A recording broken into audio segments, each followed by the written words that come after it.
Dios les bendiga, bienvenidos. Con la clase de hoy, que es la administración comienza en casa, vamos a dar inicio a una serie que es Equipando a los Santos para el Ministerio. Nuestra introducción nos dice cómo Jesús le encargó a la iglesia ir por todo el mundo y predicar el evangelio a toda criatura. Esto con el entusiasmo que inunda un corazón al recibir a Jesús como su Señor y la convicción de uno ya maduro en la fe. Nuestra serie desarrollará estudios que tienen el propósito de tocar corazones para que compartan el inmenso amor de Dios y tratará de responder inquietudes que podamos tener como embajadores del reino de los cielos. Por ejemplo, ¿a quiénes debo de ir primero a hablarles del Señor?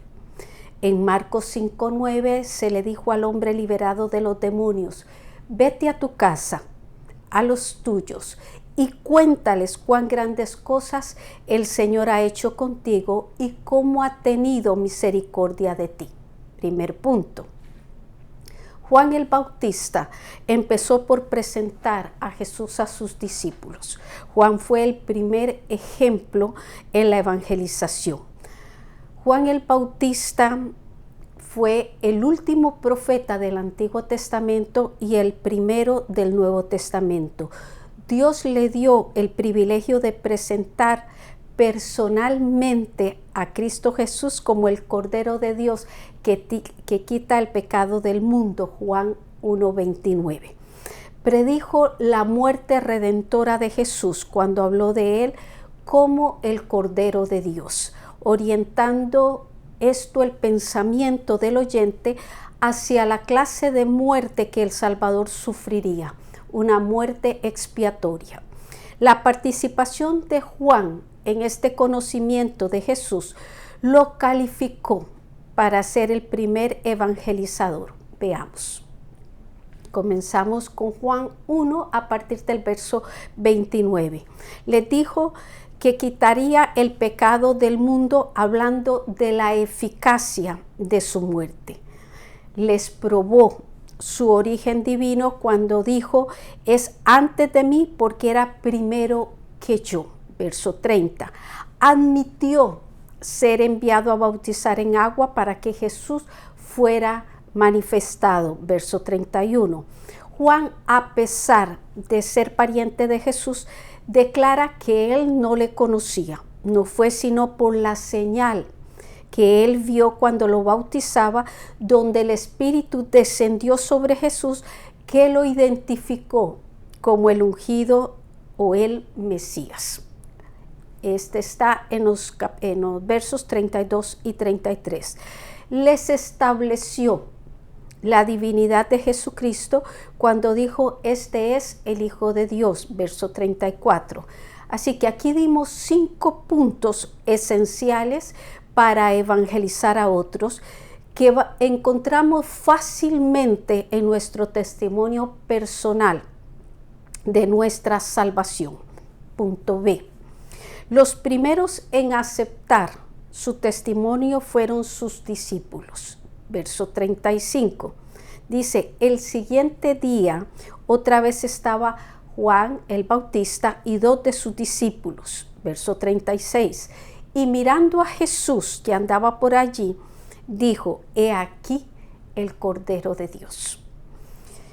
Estos 2 versos establecen una transición de liderazgo. También nos dice que Juan tenía discípulos, que él transfirió a Jesús cuando le dijo: él es el Cordero de Dios, el Mesías que muchos corazones esperaban, porque él es el pastor de las ovejas, Juan 10:11 y el verso 14, y a él es el único que debemos de seguir. Verso 37. Le oyeron hablar los 2 discípulos y siguieron a Jesús. En el deseo de Juan de glorificar a Dios, se desprendió de sus discípulos y esto dio fruto entre los seguidores. Sin más que este testimonio, sus discípulos siguieron a Jesús, siendo esta acción una parte importante del comienzo del ministerio de Jesús, como lo demuestra el resto del pasaje. Ahora nos hacemos una pregunta. ¿Por qué aceptaron los discípulos de manera tan espontánea el testimonio de Juan? Sin temor a equivocarnos, podemos decir que fue por la confianza que ellos tenían en el testimonio de su maestro. A uno de ellos se le identifica como Andrés, y el silencio en cuanto al nombre del otro señala al autor de este evangelio que por modestia calla su nombre. Un ejemplo para nosotros como creyentes de seguir a Cristo. He llegado a la primera pregunta que dice: ¿con qué frase les presentó Juan a sus discípulos a Jesús? Punto 2. La evangelización se inició entre familiares. Jesús recibió en su casa a sus primeros evangelizados. Verso 38 dice: y volviéndose Jesús y viendo que le seguía, le dijo: ¿qué buscáis? Ellos le dijeron: Rabí, que traducido es maestro, ¿dónde moras? Si reconstruimos la escena, podemos decir que Jesús, al oír los pasos detrás de él, se volvió y viendo, dice que aquellos le seguían. Esto es un acto físico que expresa la intención de seguirle en sentido espiritual. Jesús a esto le dice: ¿qué buscáis? No porque ignorara que iban buscándolo a él, sino porque quería oír de sus labios lo que anhelaban en su corazón. Recordemos lo que dice Romanos 10:10. Ellos le responden: ¿dónde moras? La pregunta con que responden, como el hecho de que lo siguieran, nos da a entender que ellos querían un acercamiento más personal. Jesús quería oírlos y ellos querían saber más de él. Verso 39. Les dijo: venid y ved. Fueron y vieron dónde moraba y se quedaron con él aquel día, porque era, dice, como la hora 10. Así que nosotros no podemos creer que ellos solo querían saber dónde él vivía. Jesús los llevó, ellos vieron el lugar, pero agrega que se quedaron con él aquel día. Debieron haber conversado sobre lo que ellos buscaban y lo que Jesús les quería enseñar, desarrollando un momento tan especial que Juan, como 70 años después, recordaba hasta la hora exacta, las 4 de la tarde, cuando dice era la hora 10. Punto B. Andrés evangelizó primero a su hermano Simón. Verso 40. Andrés, hermano de Simón Pedro, era uno de los dos que habían oído a Juan y habían seguido a Jesús. Juan nos informa en este verso que Andrés es el hermano de Simón Pedro y uno de los dos que oyeron a Juan el Bautista.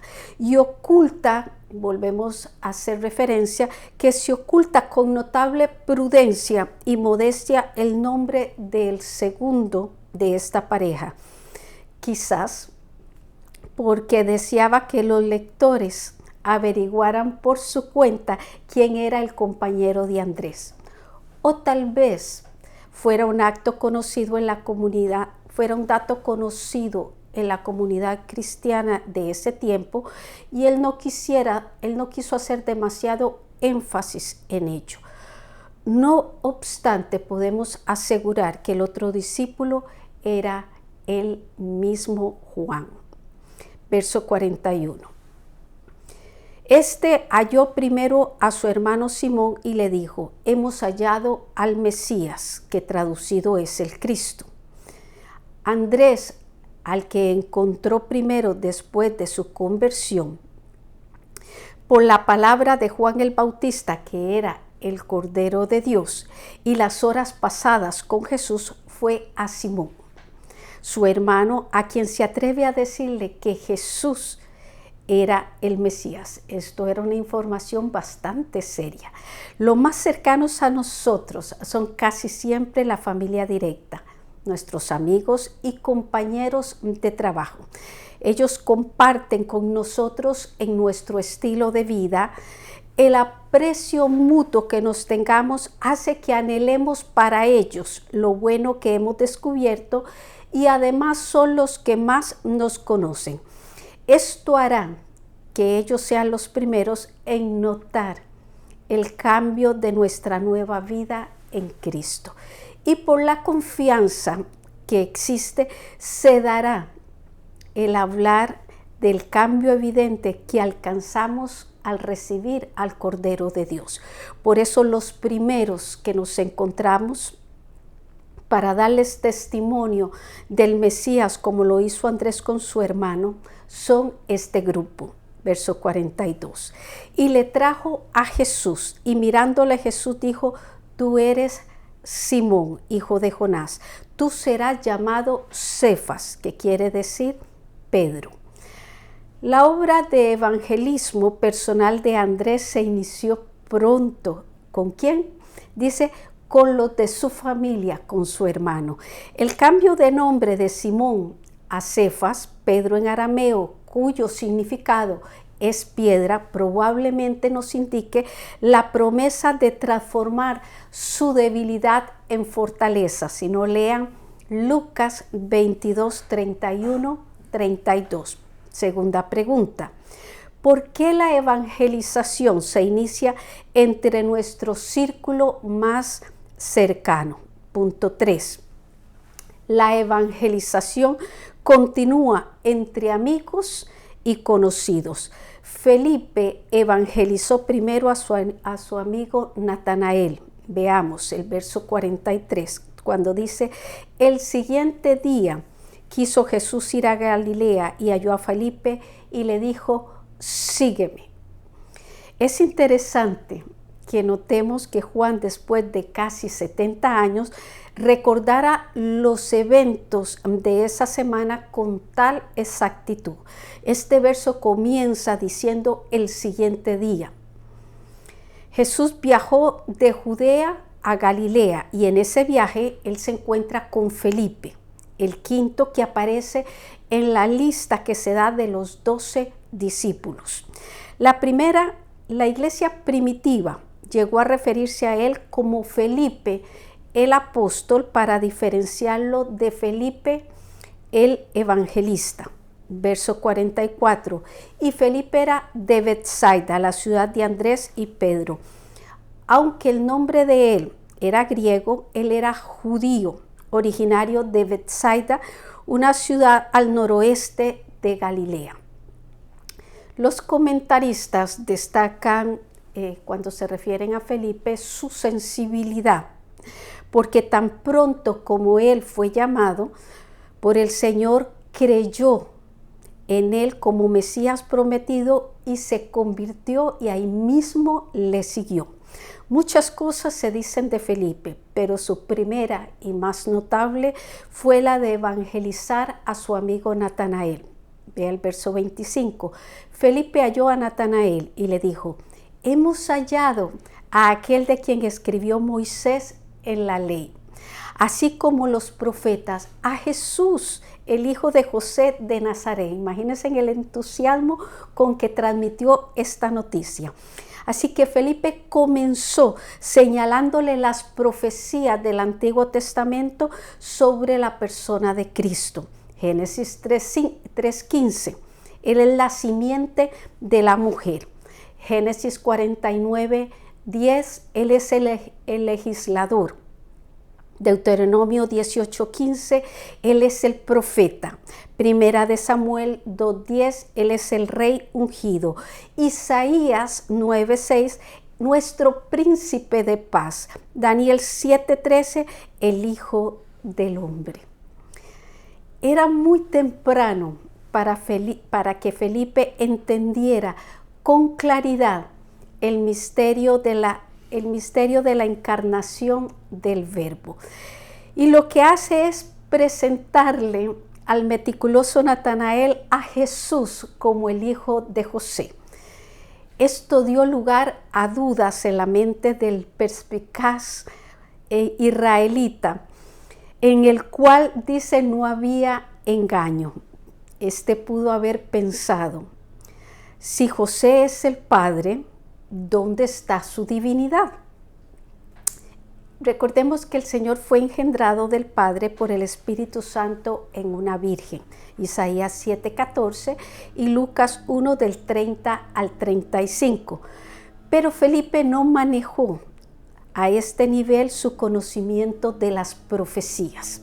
La otra situación que tuvo que enfrentar Natanael es que Felipe presenta a Jesús como originario de Nazaret. Un dato equivocado. Jesús creció y vivió en Nazaret, pero el Salvador de la tribu de Judá nació en Belén, como dijo el profeta. Lean Mateo 2, del 1 al 6. En aquel tiempo, Nazaret era una ciudad de poca importancia que además no gozaba de una buena reputación. Los judíos la llamaban Galilea de los gentiles, Isaías 9:1 y Mateo 4:15. Natanael era de Caná de Galilea, que era una ciudad vecina de Nazaret, Juan 21:2. Eso significa que él conocía muy bien la ciudad de Nazaret, por eso dijo en el verso 46, ¿de Nazaret puede salir algo de bueno? Le dijo Felipe, ven y ve. Para Natanael fue dudoso que Nazaret pudiera producir algo de bueno y mucho menos el Mesías.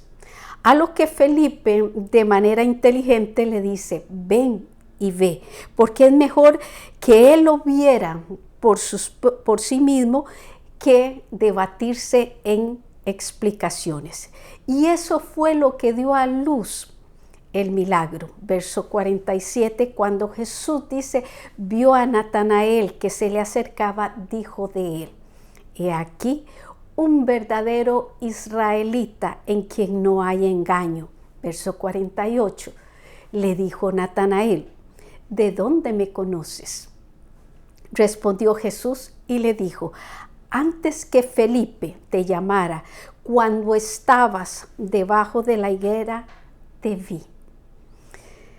El conocimiento de Felipe estuvo incompleto y hasta defectuoso, pero esto no obstaculizó el que él pudiera testificar de Jesús. Este verso nos revela que antes de la intervención de Felipe, ya Jesús había visto y conocido a Natanael. Es importante testificar a otros de Jesús nuestro Salvador, entendiendo que aunque participemos, quien hace la obra es el Señor por medio de su Santo Espíritu. Y el resultado es glorioso. Verso 49. Respondió Natanael y le dijo, Rabí, tú eres el Hijo de Dios, tú eres el Rey de Israel. Punto B. Jesús se manifiesta al corazón del creyente, verso 50. Respondió Jesús y le dijo, porque te dije, te vi debajo de la higuera, crees, cosas mayores que estas verás. En este verso le dijo a Natanael, y ahora a nosotros, el porqué de la revelación. Esto es para creer, para infundir fe.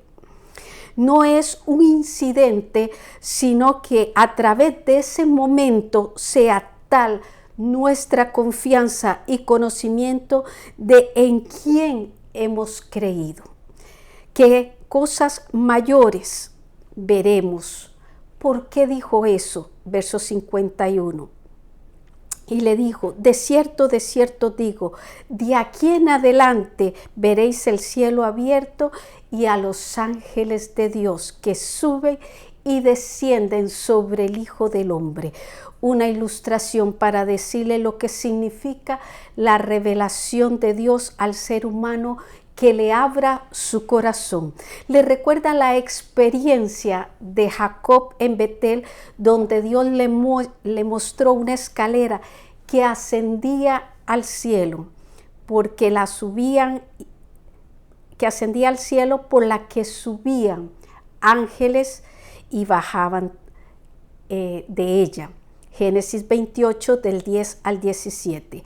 Ahora, a este israelita convertido en discípulo de Jesús, se le promete que tanto a él como a todos los que crean en Cristo verán el cielo abierto y a los ángeles de Dios que suben y descienden sobre el Hijo del Hombre. Así que Jesús es la escalera de Jacob, que ha unido al ser humano que cree en él con Dios Padre. Primera de Timoteo 2:5 y Juan 14:6. Pregunta: ¿quién une al ser humano con Dios Padre? He llegado a la reflexión. Dice, cuando el Señor Jesús vino para ser bautizado, Dios le mostró a Juan que él era el Mesías, el Cordero de Dios que quita el pecado del mundo. De esta forma, Juan se convierte en el primer y más eficaz ejemplo en la evangelización. También vimos cómo la evangelización se lleva a cabo en la intimidad de un hogar y en un círculo de amistades. Así fueron ganados los primeros discípulos para su maestro. Esto fue y es posible por la fe. Los que vieron la revelación creyeron, y quienes la oyeron contar creyeron. Así que hacemos una pregunta: ¿crees? Cosas mayores que estas verás, nos asegura el verso 50.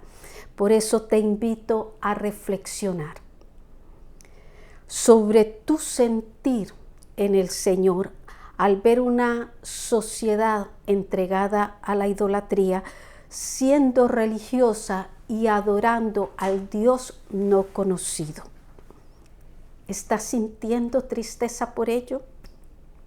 ¿Tu espíritu arde? ¿Deseas anunciar al Salvador? Es tu reflexión.